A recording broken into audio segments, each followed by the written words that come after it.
아픔과 치유라는 말씀으로 하나님 말씀 증거하도록 하겠습니다. 오래전에 우리 교회 다니셨던 집사님을 식당에서 몇 년 만에 만났는데 밥 잘 먹고 갑자기 저한테 실망했다 그러시더라고요. 그래서 아니 밥 잘 먹고 무슨 소리야 이렇게 했더니 목사님은 늙지 않을 것 같았는데 이렇게 얼마나 고생이 심하면 흰머리가 많이 늘었냐고. 그래서 이게 좋은 말 같기도 하고 안 좋은 말 같기도 하고 그래서 아직도 그분 눈에는 젊은 목사라고 벌써 한 15, 16년 됐으니까요. 그렇게 생각이 되시나 보다 했습니다. 흐르는 세월 어쩔 수가 없죠. 몸이 아프면은요, 늦지 않게 수술 받아야지. 참고 참다가 또 무시하다가 그 수술 안 받으면 큰일 납니다.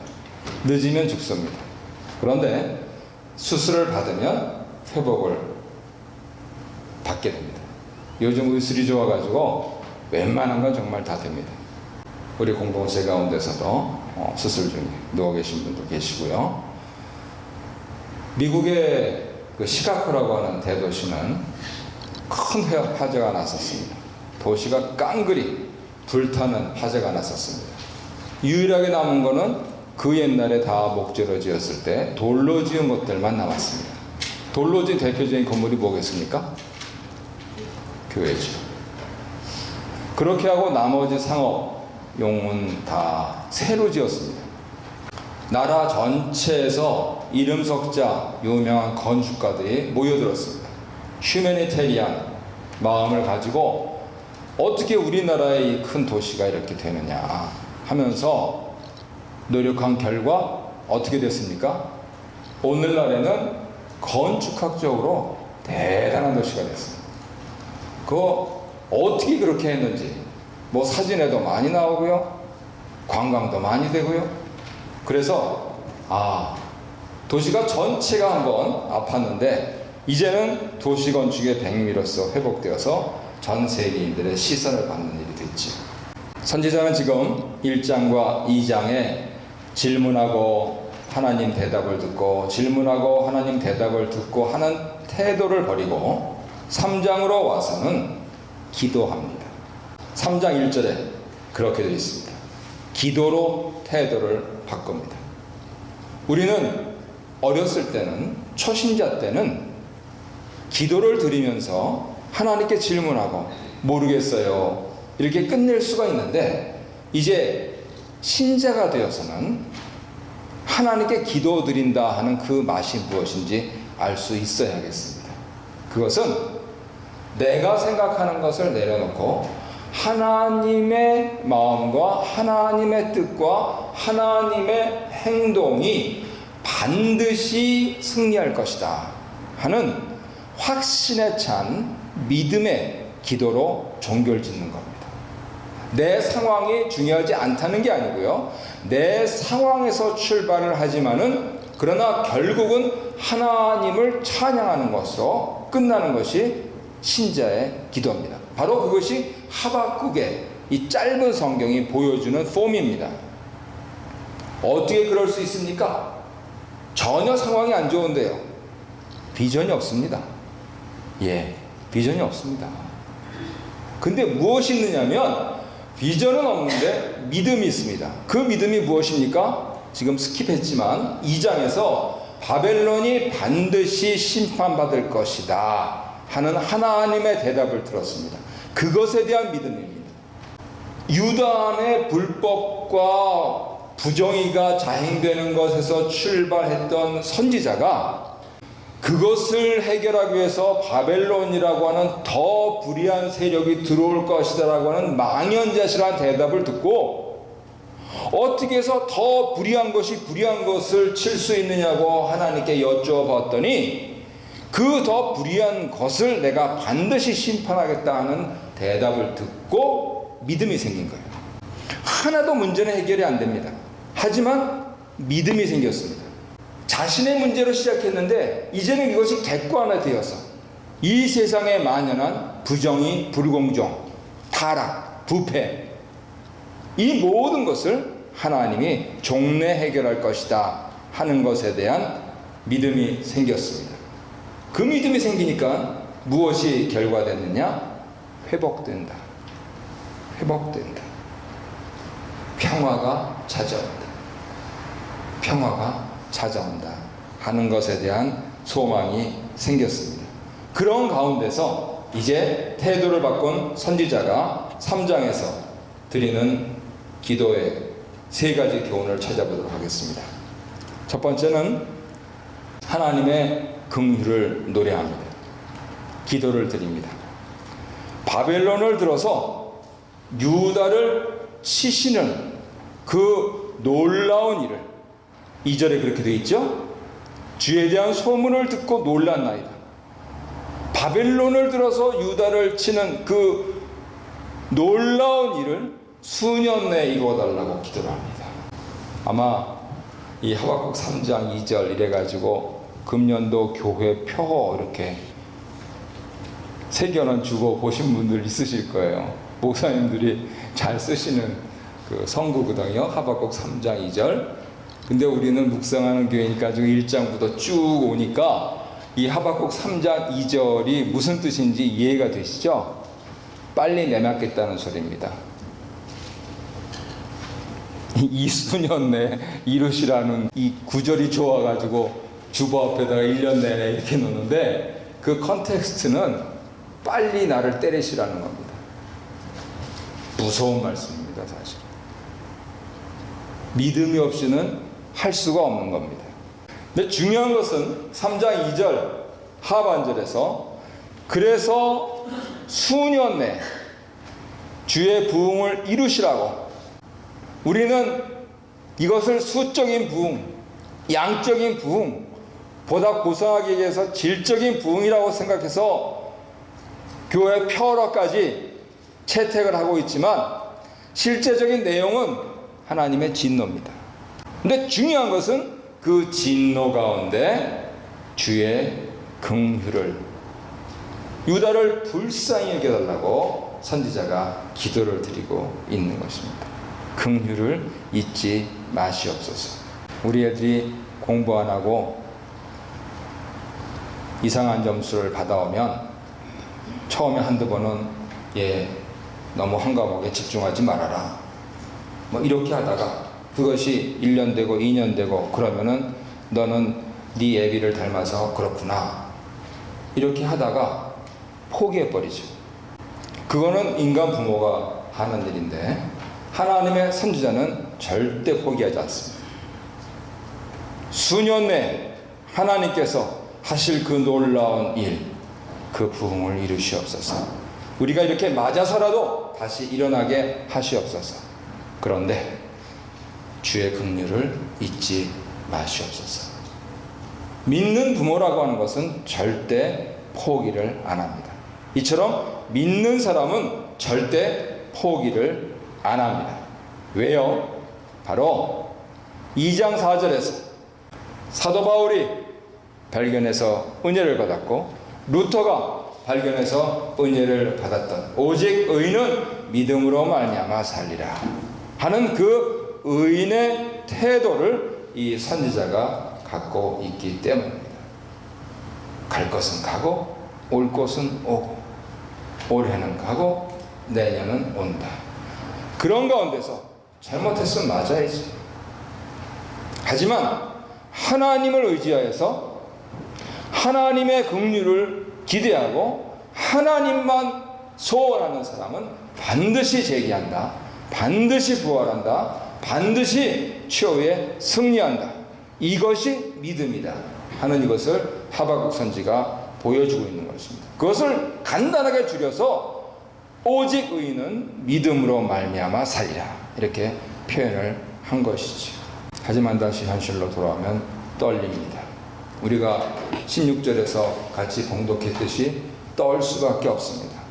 아버지 회초리 앞에서 종아리 걷고 있을 때도 떨리는데 하나님 앞에서 안 떨릴 인생이 어디 있습니까? 하지만 그 떨림 가운데서도 하나님의 긍휼을 기대하는 것, 그것이 믿음입니다.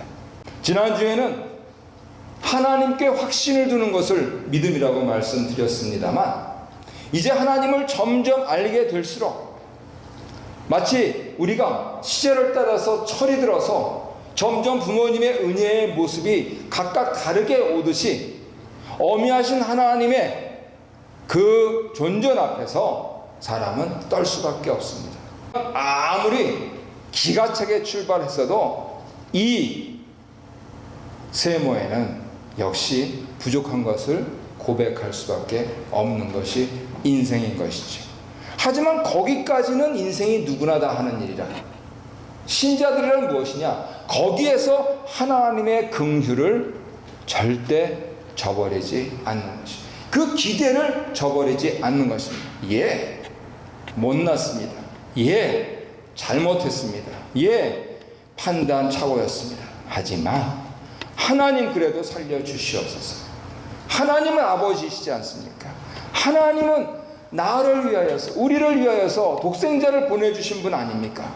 하나님, 진노 중에라도 긍휼을 잊지 마시옵소서. 불을 보듯 뻔한데 그런 가운데서도 하나님의 긍휼을 기대하는 것, 그것이 바로 믿음인 것이지. 이 12월 달에 성도님들께서 하나님의 긍휼을 기대하시는 많은 기도를 드리시기를 바랍니다. 두 번째는 심판주를 찬미하는 것입니다. 하박국 3장 3절부터 용사로서의 하나님께서 나오십니다. 이제는 유다니 바벨론이니 이 문제가 아니고 창조주니 피조물이니, 지금 스테이지가 일로 갑니다. 문제는 피조 세계 속으로 우리의 시각을 돌리면 하나님은 창조주시며 심판주가 되십니다.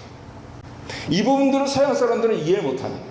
그들은 교리적으로 창조주이시며 심판주이시며 구속주이시며 이렇게 가지고 명제는 써놨는데, 우리는 원래 이 성경 사상 자체가 동양 사상이라 우리는 이것을 쉽게 이해합니다. 한편으로는 아버지요, 한편으로는 목사요, 한편으로는 한 이민자인 이러한 모습, 이것을 쉽게 이해하는 것이죠. 지어진 그러한 세계를 생각하면 그 지으신 분이 지은 것들이 합당치 않게 됐을 때 어떠한 모습을 보이실까에 대해서 쉽게 상상할 수가 있습니다. 그것을 3절에서는 용사라고 하나님을 표현합니다. 요단 동편의 대만, 에돔 지역이죠. 그 이방 지역에서 이스라엘을 구하러 오시는 분으로서 묘사합니다. 다시 유다와 바벨론의 이슈는 떠났는데 이제는 피조계와 창조주와의 관계에서 이 피조물들의 악한 것을 심판하러 오시는 심판주로서 하나님을 그리고 있는 것이죠. 그래서 4절부터는 전쟁하시는 하나님의 직접적인 모습이 드러납니다. 원수를 물리치시는 강한 용사로서 선지자는 하나님을 발견합니다. 예부터 지금까지, 심지어는 자연조차도 그 앞에서 엎드러질 하나님의 모습입니다. 성도님들이 자연에 대한 이해를 좀 깊게 하셨으면 좋겠는데요. 자연을 영어로 어떻게 번역할까요? 자연이 영어로 뭐죠? 네이처죠, 네이처. 예, 그거는 서양 사람들 사상입니다. 동양 사람들은 자연을 어떻게 영어로 번역하냐면 let it be. 스스로자. 그러려니 let it be, let it be, let it be, let it be. 그러면 자연조차도, 옛날부터 지금까지 자연조차도 그 앞에서 엎드러질 하나님의 모습이라는 것은 무엇이냐면, 올 것은 오고 갈 것은 가는 기정사실 속에서 하나님께서 돌풍을 일으키실 거라는 거예요. 역전시키실 거라는 겁니다. 서양 사람들은 저 크리에이티드 네이처만 생각하는데 그게 아니고, 이 모든 눈에 보이는 것과 눈에 보이지 않는 것까지도 다 그렇게 흘러가는 가운데 오직 하나님 한 분만이 그것을 막으실 것이고, 그것을 다시 건설하실 것이고, 그것을 뿌리 뽑으실 것이고, 그리고 마침내 순결하게 하실 것이다 하는 이것을 노래를 하는 것입니다. 이것이 하박국이 지금 4절부터 말씀하시고 있는 것입니다. 다시 열국으로 관점을 돌려서 열방 중에서 그 누구도 도대체 우리 아수르 왕 손에서 건져낸 신이 어디 있느냐 했던 그 허무맹랑한 것을 얼굴을 뜨뜻하게 하여서 돌려보내신 것처럼 열방 중에서도 도저히 당할 리가 없는 분으로 하나님을 재발견하고 있는 것이죠. 지금 제가 드린 설명을 굉장히 뒷받침해 주는 부분들이 바로 6절 이하에서 쭉 나오고 있는데요. 심판의 상징인 물 하면 성경에서 어디가 제일 처음 구절이냐면 창세기 1장 2절이 제일 처음 구절입니다. 스스로 그러하게 지나가는 모든 것들은 다 부패하고 다 만연하고 다 제멋대로 혼돈 가운데 빠지게 되어 있는데, 그 위에 하나님의 신이 운행하시면서 조화를 이루시고 그 가운데서 만물을 창조하시고 그 가운데서 사람을 선택하시고 그 가운데서 다윗 왕국을 선택하시고 그 가운데서 예수 그리스도를 보내시고 그 가운데서 새 예루살렘을 건설하실 것이다. 다시금 치고 올라가게 하시는 것이죠. 결국 유다를 멸망시킬 바벨론을 하나님이 심판하실 것이다 라고 하는 믿음은 이러한 시각에서만 가능합니다. 아모스 선지자는 이것을 정의와 공법을 하수같이 그렇게 해달라고 했습니다. 물이 어디서 흐릅니까? 높은 곳에서 낮은 곳으로 흐르는데, 여러분 좋아하시는 연어, 그 물을 가르고, 우리 앞에 이 다리 앞에도 또 올라오잖아요. 때가 되면 그 물을 가르고 하나님의 때가 되면 그렇게 되는 것을 선지자가 노래하고 있는 것이죠. 기적적으로 홍해를 가르셔서 이스라엘의 조상들을 이집트에서 구출해내신 것처럼 기적적으로 기손 강물을 넘치게 하셔서, 넘칠 때가 아닌데 넘치게 하셔서 이스라엘을 하솔 왕으로부터 구원해 내신 것처럼 하나님께서 물을 꽉 잡으셔서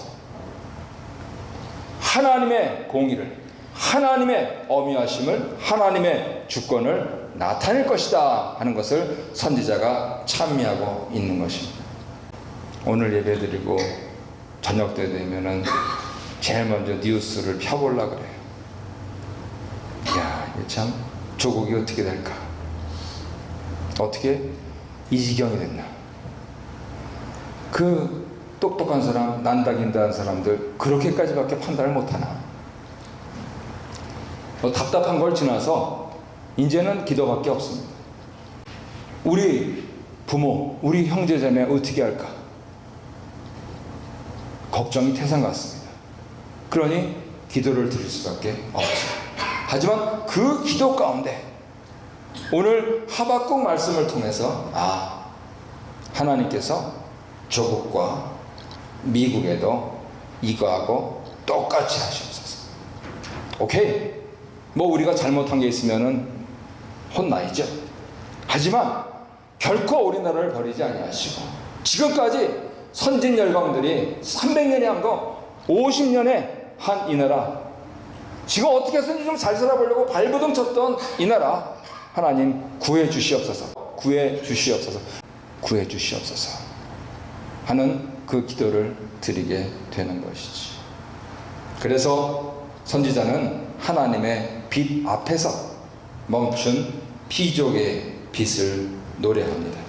하나님께서 친히 병거를 타고 오시기 때문에 빛이 어떻게 할 수 없다. 그래서 11절에서 날아가는 주의 화살의 빛과 번쩍이는 주의 창의 광채로 말미암아 해와 달이 그 처소에 멈추었나이다 노래합니다.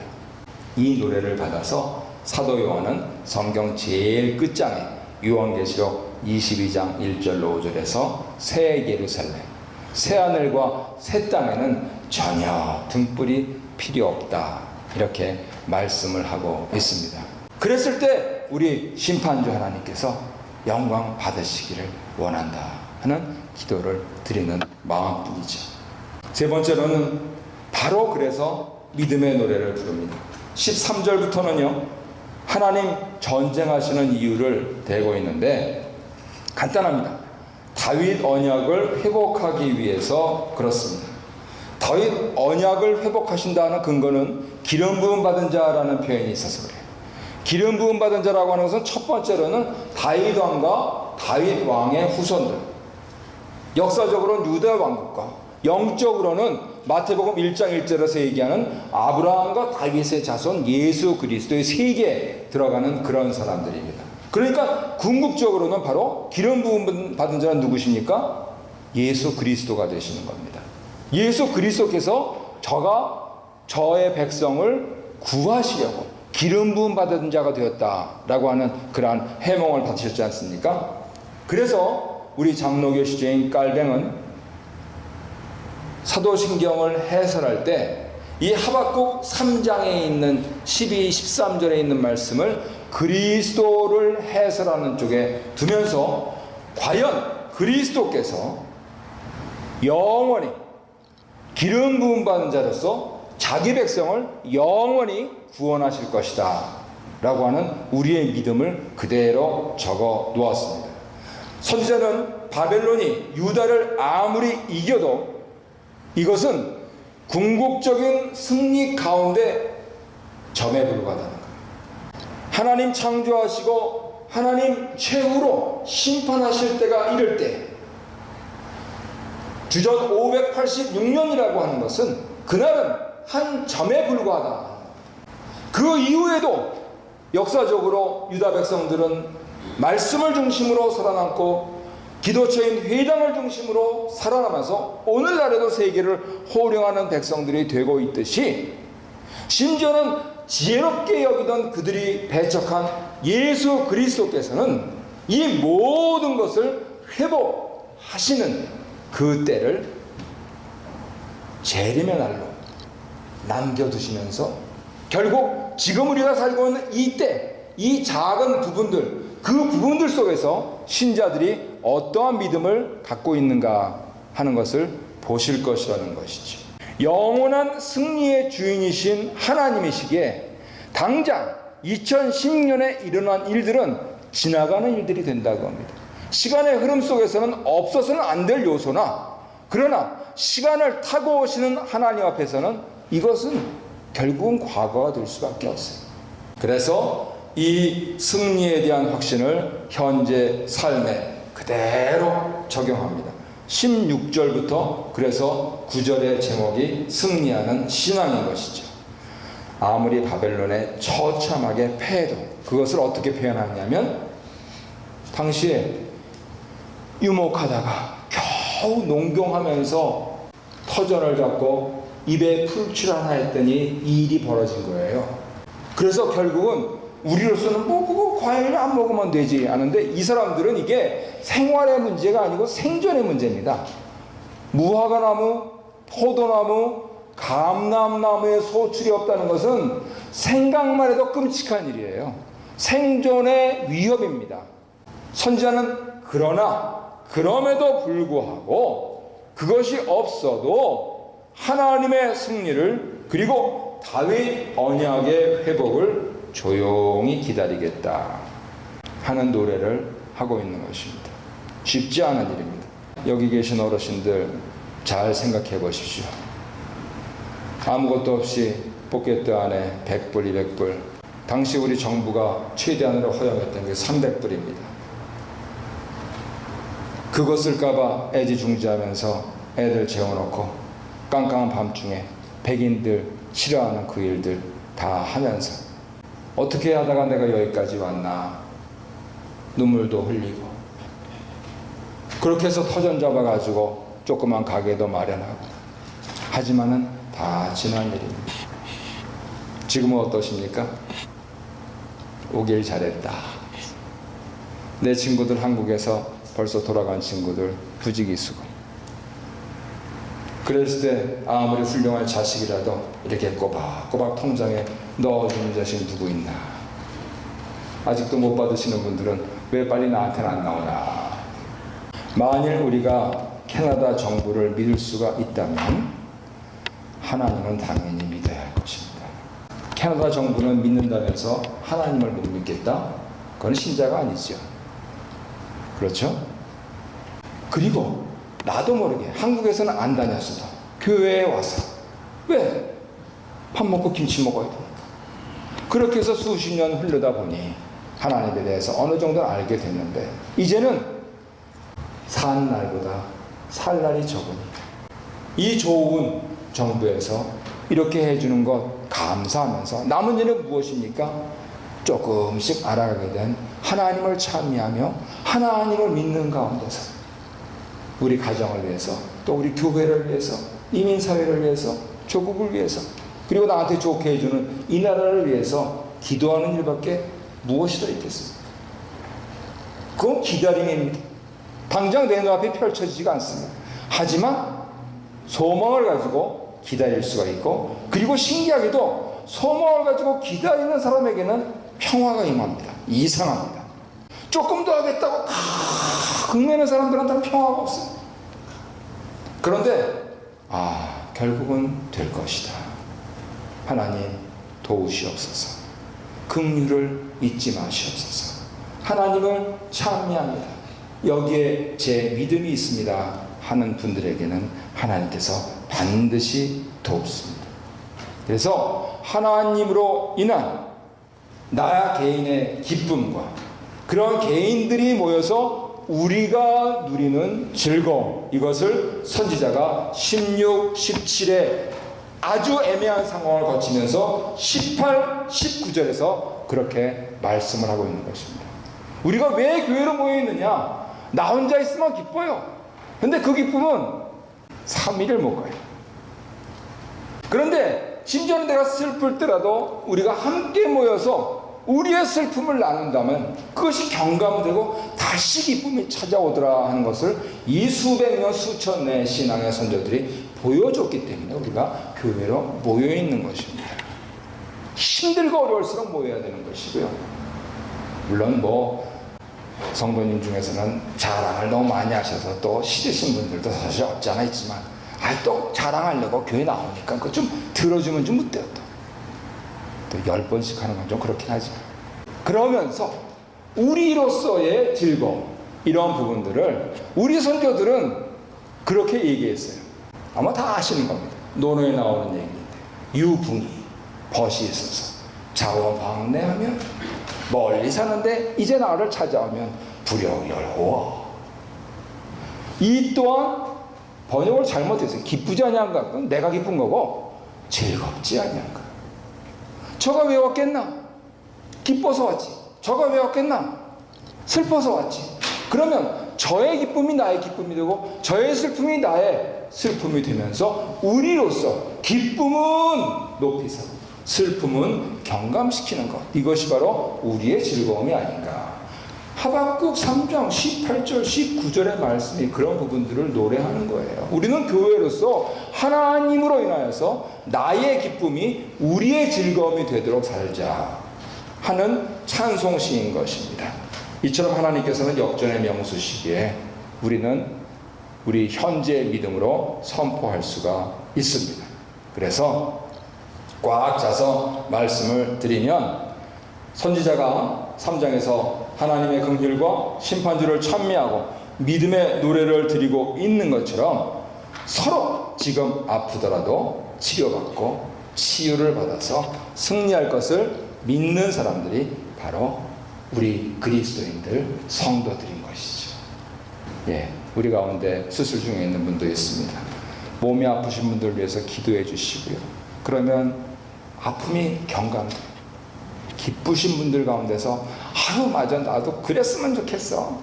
그러면 기쁨이 넘쳐납니다. 그런 즐거움을 누리시는 이 주간이 되시기를 예수 이름으로 축복합니다.